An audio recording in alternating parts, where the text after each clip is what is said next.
Hola asombrados, ¿cómo están? Espero que bien. No se olviden de suscribirse al canal, dejar su like para apoyar el canal y comentar si les gustó la historia. ¿Preparados?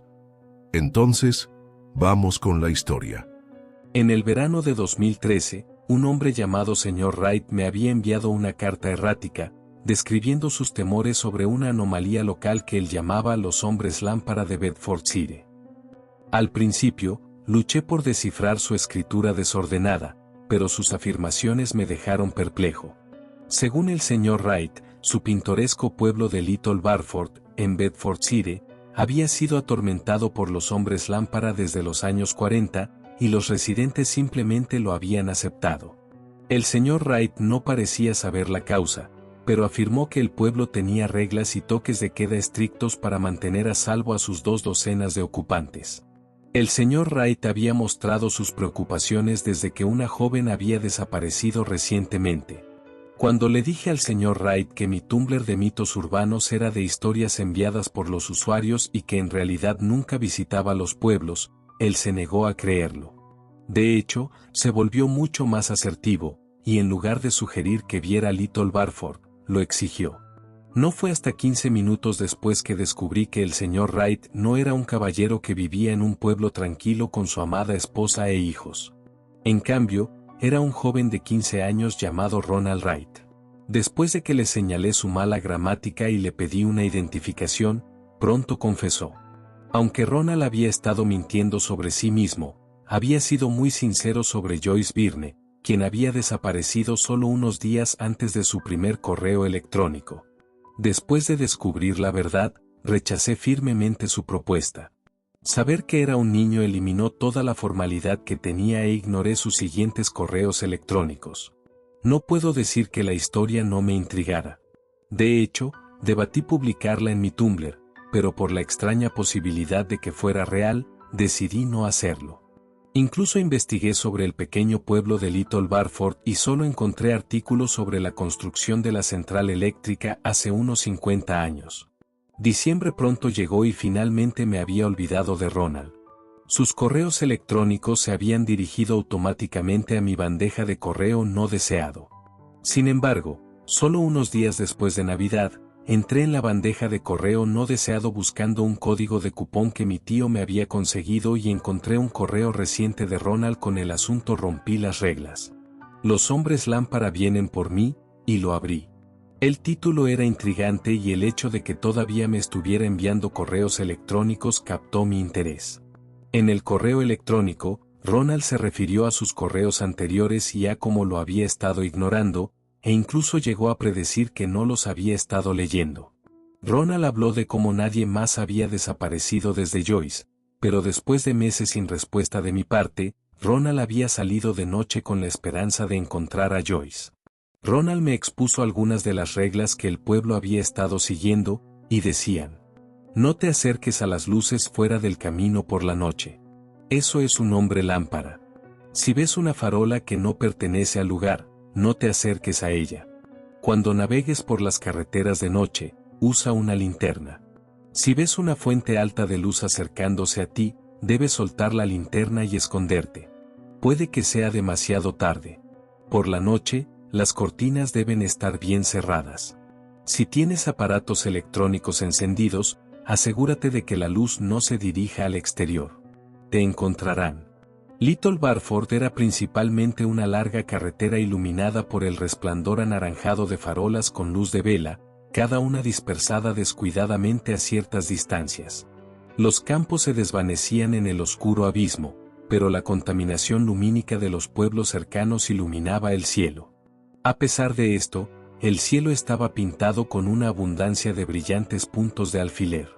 El taxi se detuvo en una fila de bungalows, cada uno cubierto con un tejado de paja envejecido. Era como si el pueblo estuviera congelado en el tiempo. Ronald me metió dentro frenéticamente y sus ojos estaban desorbitados por el miedo. «¿Rompiste alguna de las reglas?», chilló con urgencia, su voz prepubescente y las ondas de choque sacudieron mi cuerpo. No te preocupes», le tranquilicé. Ronald se relajó un poco, pero la atmósfera seguía siendo densa y sofocante. Antes de que pudiera quitarme el abrigo, me metió un pequeño y desordenado libro verde en las manos. El cuero teñido se desprendía del lomo y algunas de las páginas amenazaban con salirse. Ronald me miró con impaciencia y asintió sin palabras, como si me permitiera abrirlo. Dentro estaba el nombre Seila Wright en tinta cursiva y limpia. ¿De tu madre?, le pregunté. Ronald negó con la cabeza y silenciosamente volteó a una página con una esquina doblada. En la parte superior derecha había una fecha, 2 de agosto de 1940. Y debajo decía: mamá y yo cerramos las cortinas esta mañana y leímos con luz eléctrica. Ya no necesitamos el fuego de los hombres lámpara para reiluminar la oscuridad. Papá no estaba tan emocionado y se fue a su nuevo trabajo en la central eléctrica refunfuñando. Esta noche no ofrecimos nuestro combustible al hombre lámpara y mamá encendió el calentador como un regalo especial. Me pregunto si los hombres lámpara pasarán hambre. Me mordí el labio con ansiedad. Mis dientes rasparon la piel muerta. Ronald me observó con ojos enormes, como si no hubiera llegado a la parte más crucial. Volteé a la página siguiente. 3 de agosto de 1940. Papá no regresó anoche. Me pregunto si se perdió. Mamá dijo que volvería pronto. Cuando oscureció, vi el tenue resplandor de uno de los hombres lámpara. No estaba lejos. En cambio, sus llamas se habían vuelto opacas. Me escabullí para llevarle algo de combustible y pareció agradecido. 4 de agosto de 1940. El hombre lámpara de anoche volvió con otros. El señor Evan, nuestro vecino, les echó agua y les gritó que se fueran. Parece que a nadie le importa ahora que no los necesitamos. El diario de Seila contenía mucha información, un montón de detalles que esperarías encontrar en el diario de un adolescente, y solo información breve sobre los hombres lámpara. Hasta el 10 de agosto. El padre de Seila llevaba desaparecido más de una semana en ese momento. No había habido señales de él y algunos otros lugareños habían desaparecido, incluido el señor Evans, que había salido a caminar por la noche. Seila había seguido alimentando a los hombres lámpara con aceite cada noche y, a cambio, la guiaron a casa un par de veces después de pasar las noches en casa de una amiga e incluso la ayudaron a encontrar un camino que había perdido. Había notado que las noches en que no les proporcionaba queroseno, la gente desaparecía en la noche. Mucha gente comenzó a temer a los hombres lámpara y, al poco tiempo, se difundió una lista de reglas por el pequeño pueblo. Eran las mismas reglas que Ronald me había informado antes, más una extra que casi se me escapa. Mis ojos amenazaron con saltarse las palabras familiares, pero cuando vi el número 5, mi corazón y mi cuerpo se congelaron. 5. No te saltes una noche de alimentación. Volteé la página y encontré que había sido arrancada. Ronald, le dije con los labios secos, ¿qué pasa cuando te saltas una noche?, pregunté. El joven me miró con los labios bien abiertos y rectos en una expresión de pura culpa. Sus rasgos fantasmales se desvanecieron en el pálido papel tapiz detrás de él. No lo sé. La gente desaparece y la mayoría de las veces son personas que solo están de paso. Todavía había una parte de mí que se negaba a aceptar la situación. Cada pequeño detalle de este pueblo y sus supuestos hombres lámpara técnicamente no tenía sentido y se leía como un cuento popular local. ¿Dónde está tu abuela? Parecía que las únicas oraciones que salían de mi boca terminaban en una pregunta. Murió cerca de Pascua, admitió. Justo antes de que te enviara un correo electrónico. Ronald jugaba con sus dedos, con una disposición nerviosa. Encontramos un cuerpo en el bosque y cerca de donde solía dejar el queroseno. Tenía un hígado malo, dijo que por beber algo asqueroso cuando era más joven.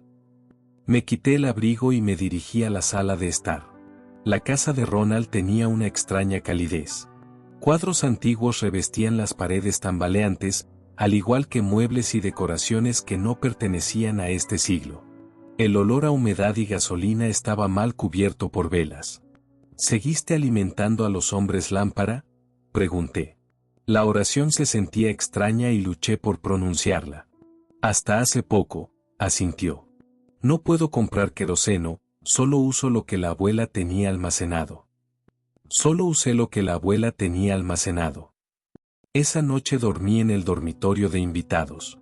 Por mucho que Ronald intentó ocultarlo, supe que la cama una vez había pertenecido a Seila.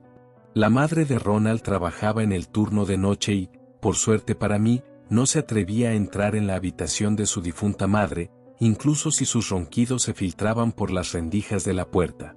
Al principio me fue difícil conciliar el sueño. Toda la casa apestaba a combustible. El dormitorio de invitados era el peor. En medio de la noche, encendí la linterna de mi teléfono para descubrir un montón de recipientes de combustible debajo de la cama, todos vacíos. Lo descubrí cuando se me cayeron las gafas accidentalmente. Cuando las levanté, estaban cubiertas con una extraña sustancia. Algo demasiado rojo para ser queroseno, pero demasiado líquido para ser pintura. Fuera lo que fuera, era la fuente del hedor. Pasé el día siguiente estudiando el diario, como si tuviera un examen.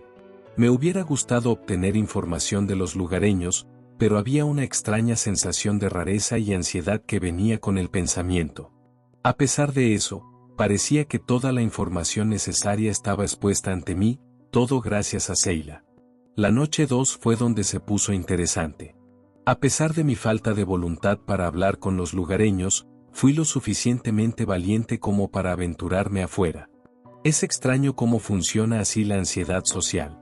Ronald me había rogado que no fuera, pero con la pequeña caja de queroseno que había traído antes, sentí que había resuelto el problema.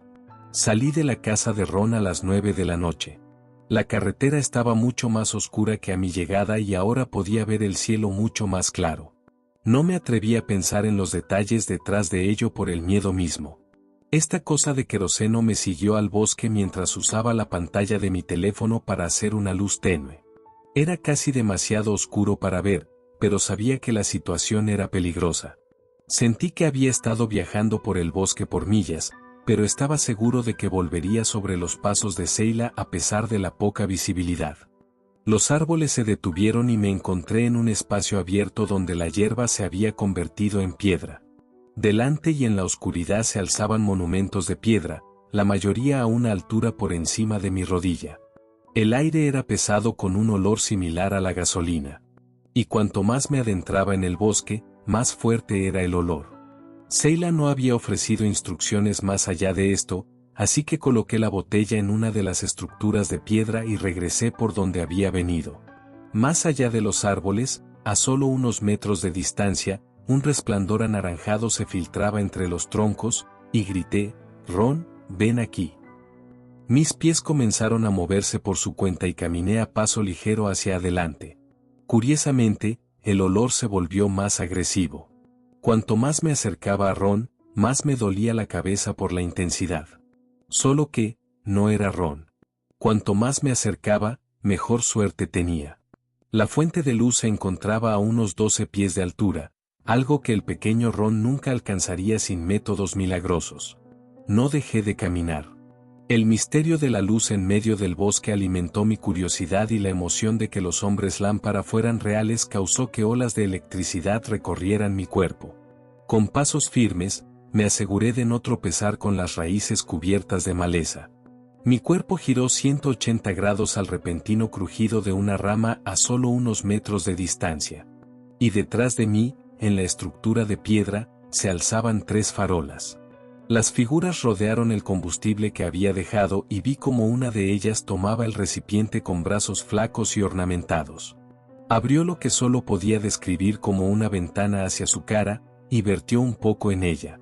La llama en su interior se debilitó a un leve resplandor anaranjado y lanzó un tono tan agudo que sentí como si me hubieran apuñalado los oídos con dagas. Las 2 de las criaturas retrocedieron en shock mientras la otra arrojaba el recipiente a la maleza que tenía delante. No hacía falta ser un genio para darse cuenta de que algo andaba mal. Corrí más rápido que nunca.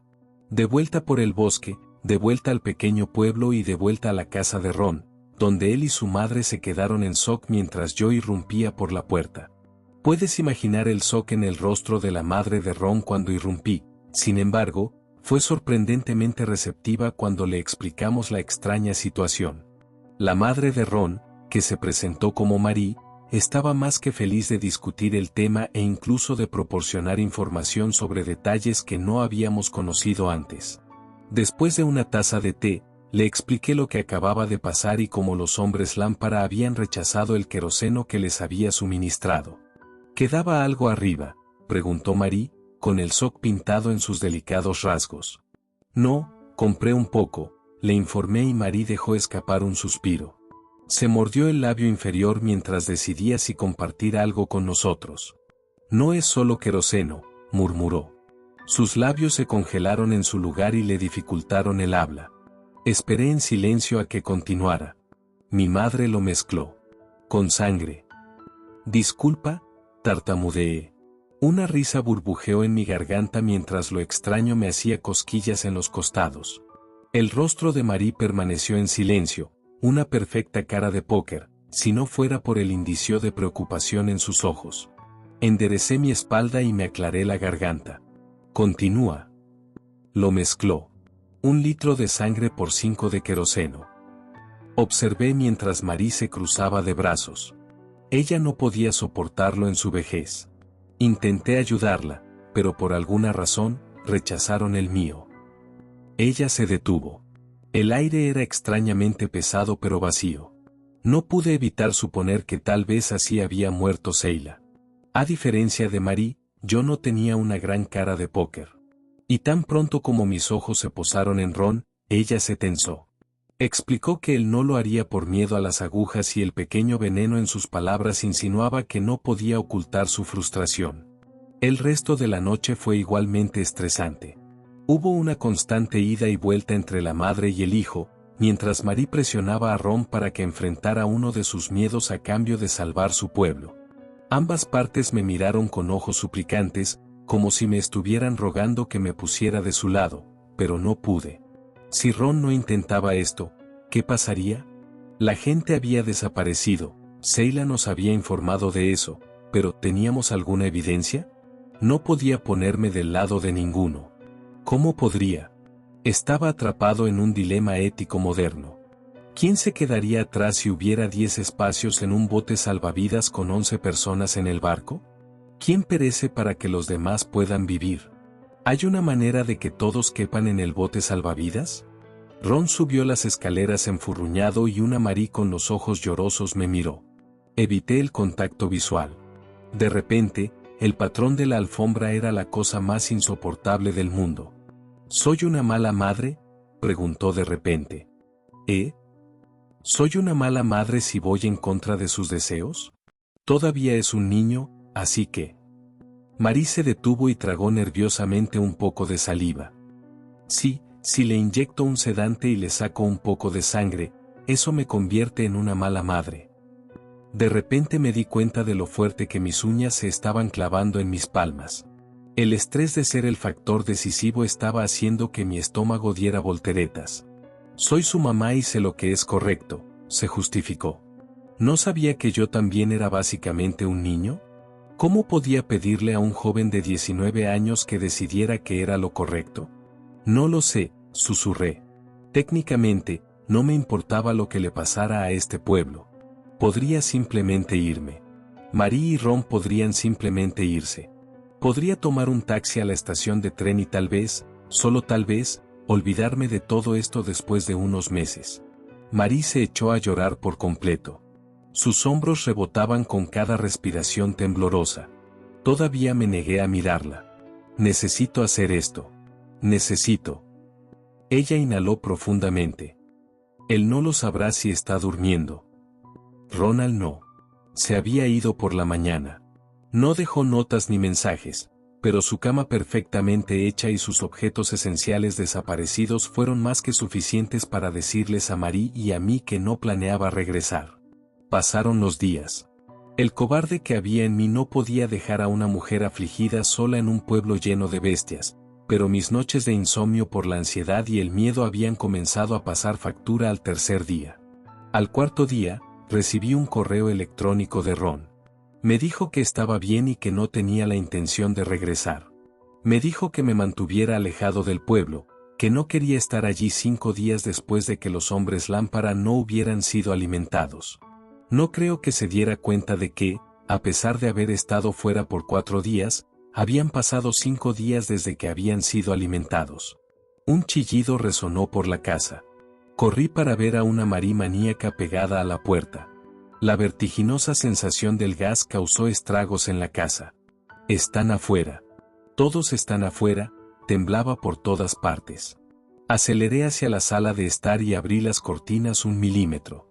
Al principio, la luz del día me cegó, pero pude ver docenas de farolas esparcidas por lo que se suponía que era una carretera vacía y crujiente.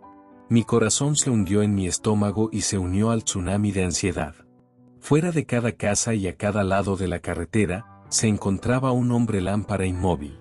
Con manos temblorosas, cerré la cortina, pero mis manos permanecieron con un agarre firme en la tela texturizada.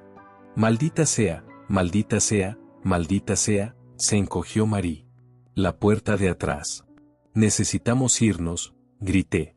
El patio trasero de Marie daba a un gran campo, el escape perfecto de los hombres lámpara.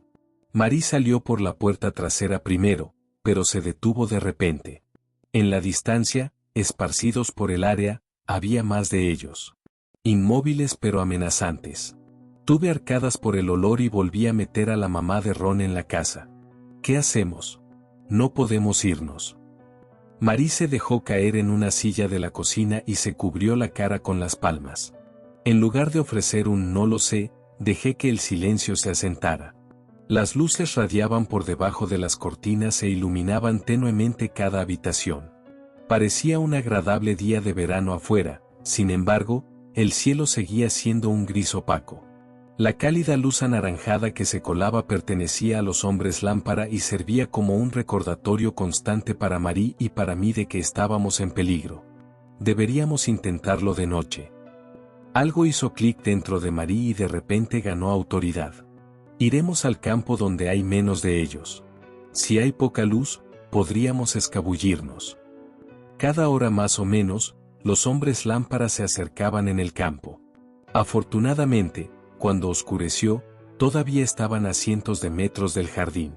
Marie y yo nos quedamos en la oscuridad de un jardín mientras ella trazaba su ruta de escape. Una vez que pasamos la cerca, la hierba del campo rozó mis muslos y las caderas de Marie. Está bien, agáchate y sígueme. Nos arrastramos por la selva de hierba. Las hojas me hacían cosquillas en la barbilla y mis pantorrillas ardían por el esfuerzo. Marie nos guió hacia el bosque. Afirmó que si estaban en las calles, el bosque sería el método de escape más fácil, siempre y cuando pasáramos al único hombre lámpara que lo custodiaba. Una vez que llegamos a una distancia peligrosa de la bestia, quedó claro que ahí era donde terminaba el plan de Marie. Observamos a los hombres lámpara con la esperanza de que simplemente se fueran, pero eso era una ilusión. Dentro del bosque, una rama crujió y se giró hacia el sonido, pero no lo siguió. Me pregunté si eran capaces de ver o si quizás usaban algún otro sentido. Le hice una señal a Marie para que se quedara quieta y me arrastré a una distancia segura de ella. Usando la linterna de mi teléfono, le apunté con la luz a la figura y no le prestó atención. No era la evidencia que necesitaba, pero era suficiente para hacer una suposición arriesgada y desesperada. Necesitábamos un ruido fuerte y constante, no el golpe de una piedra o el crujido de una rama. Algo para gritar estoy aquí sin ponernos a ninguno de los dos en peligro. Desbloqueé la pantalla. El brillo me lastimó los ojos. Luego encendí un podcast lo suficientemente fuerte como para que la criatura lo escuchara y definitivamente captó su atención. Apenas tuve tiempo de reaccionar cuando un monstruo flacucho vino corriendo hacia el ruido, desesperado por una matanza. En segundos, acortó la distancia entre nosotros y, en pánico, arrojé el teléfono. El brillo de la pantalla me había cegado en la oscuridad y, justo cuando mis ojos se ajustaron, pude distinguir la silueta de Marie y muy rápidamente su cara se iluminó con un cálido anaranjado. La vi zambullirse hacia el teléfono y tropezar para levantarse y arrojarlo, pero era demasiado tarde. El cuerpo de Marie fue levantado en el aire. Sus gritos atrajeron la atención de los hombres lámparas circundantes, quienes no me prestaron atención mientras el primero partía a la mujer por la mitad.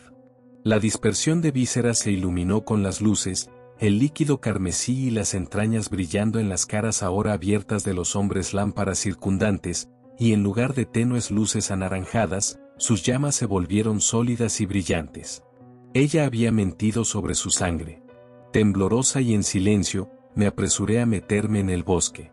Con cada paso, el líquido en mi estómago subía por mi garganta como una montaña, quemando mi garganta.